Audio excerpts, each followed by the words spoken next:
Once you've created the brand, you now want to deploy that brand. And again, being a single family office that wants privacy and confidentiality, you want to deploy it in a very smart way. So what does that mean? Perhaps you want to have a small website that doesn't give a lot of private information about the family, but tells enough to help potential partners find out who you are.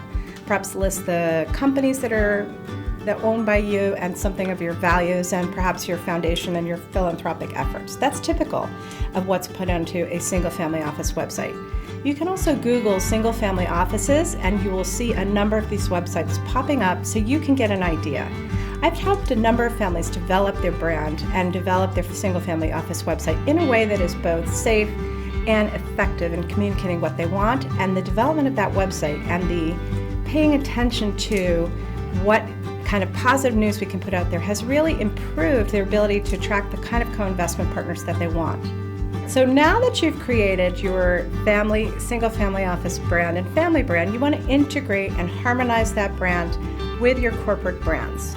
For people that own major stakes in public corporations, this is an easier exercise because you've already done all the branding for your public corporation. Some people that own a lot of private companies haven't thought about branding and organizing those private brands. But again, you can hire firms that are branding experts to help you pull it all together so that the family's values permeate not only the private companies, but also the single family office website.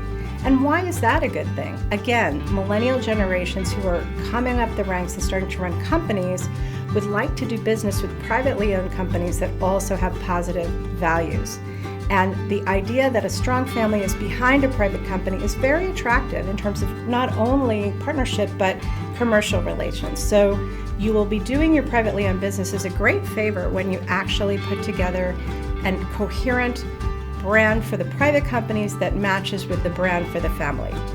So once you've created the brand and you've started to work on fixing your public persona on Google, you also want to consider creating, as I mentioned, a good single family office website that will have your brand, some information about your family, and some way for people to contact you. Typically a simple email, info@myfamilyoffice.com is a good way to start.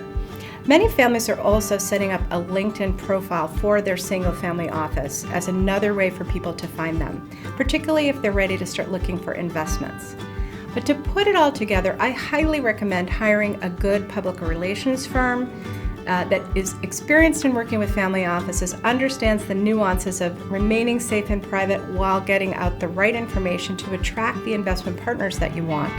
A firm that I work with personally is KCSA Communications. Their web link is here. Louis Goldberg is a great partner that you can contact, and my personal PR guru is John Goldberg. I've worked with him for years and I cannot recommend him enough. Please note the firm is not paying me for this endorsement. I have just worked with them and I think that they are fantastic. So in general, you want to approach setting up your single family office brand in a very professional manner, the same way you would set up a brand for any of your corporate operations. If you do this, you're much more likely to improve the family's image in the public and attract much better co-investment opportunity and better clients to the businesses that you own. This is an important step. It's the way of the future, and I look forward to seeing how you decide to brand your single family office.